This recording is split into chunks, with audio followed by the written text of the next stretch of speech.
Hello friends, hello students. इस question बोला गया है if the vector sum of two forces is perpendicular to their vector differences, in that case the forces are equal to each other in magnitude, are not equal to each other in magnitude and can be predicted. देखते हैं कौन सा option correct होता है।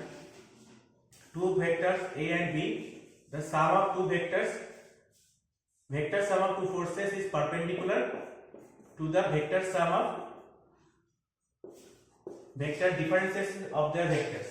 तो अगर दो vector, मान लो ये सी एक जी है, दो वेक्टर, एक तो सी मान लिया, एक तो डी मान लिया, तो सी डॉट डी क्या हो जाएगा, इसका डॉट प्रोडक्ट हो जाएगा 0, क्योंकि दोनों वेक्टर परपेंडिकुलर है।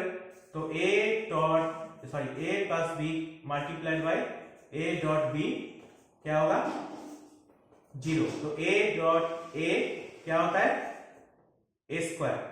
ए का मैग्नीट्यूड है, इसलिए मैं वेक्टर का एरो वाला डायरेक्ट एरो नहीं लिखा।